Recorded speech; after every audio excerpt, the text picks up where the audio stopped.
पिछली बार पर्दाफाश किया था, जिसमें हम लोग मुंबई से भी इनके एक सदस्य को लेकर आए थे। टोटल हम लोगों ने उसमें 4 लोगों के खिलाफ कार्रवाई की थी, जिसमें 31 तारीख को 3 लोगों को, जिसमें म्यूल अकाउंट ऑपरेटर्स भी शामिल थे। इसमें श्रेनिक, शुभम तिवारी और दीपक नरेडी को हम लोगों ने गिरफ्तार किया था।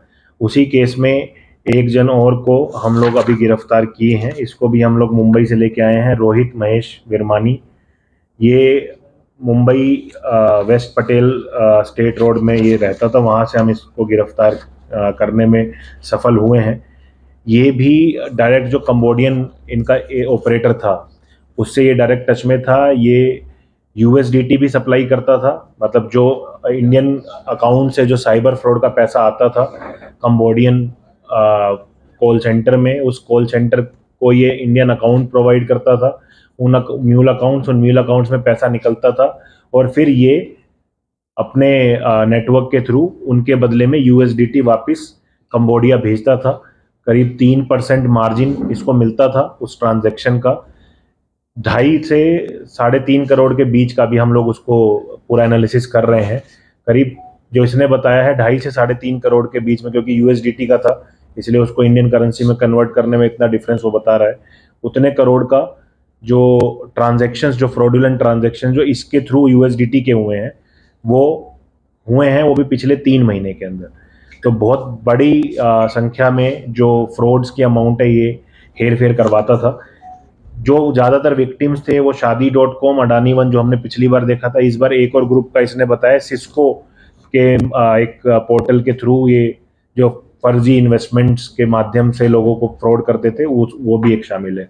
तो एक बड़ी सफलता पुलिस को मिली है इसको पकड़ने में।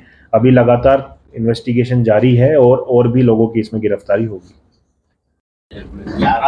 राजनांदगांव पुलिस को एक बड़ी सफलता मिली थी। मिशन साइबर सुरक्षा के अंतर्गत इंटरनेशनल साइबर ठग गिरोह का हमने पर्दाफाश किया था, जो कंबोडिया से ऑपरेट करता था और चाइनीज नेशनल्स जो इसका संचालन करते थे। इसमें हम लोगों ने पहले भी 4 लोगों के खिलाफ कार्रवाई किया, जिसमें मुंबई से हम श्रेनिक को भी गिरफ्तार करके लाए थे। इनकी पड़ताल में हम लोगों को पता लगा था कि उस समय तक इन लोगों के पास 10 करोड़ से ज़्यादा की साइबर ठगी की राशि अलग अलग इंडियन अकाउंट होल्डर्स के विक्टिम के अकाउंट से निकलकर बहुत सारे म्यूल अकाउंट्स में गई थी और क्रिप्टो करेंसी के जरिए, यूएसडीटी के जरिए ये करेंसी वापस कन्वर्ट करके कंबोडिया भेजी जाती थी।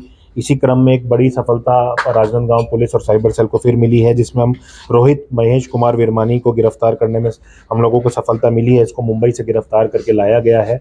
ये पुणे का रहने वाला है और इसके जो डिवाइस से, इसके जो स्टेटमेंट से हम लोगों का विश्लेषण हुआ है, उसमें करीब 5 करोड़ की ठगी, करीब 60 बैंक अकाउंट्स इसमें शामिल हैं, उनके माध्यम से की गई है।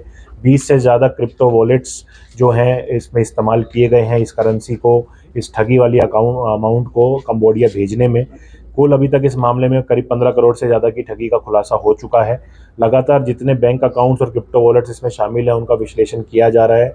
इसमें गृह मंत्रालय की टीम की भी सहायता ली जा रही है, टेक्निकल एक्सपर्ट्स की भी सहायता ली जा रही है और इसमें आगामी समय में भी और भी बड़े खुलासे होंगे और भी लोगों की गिरफ्तारी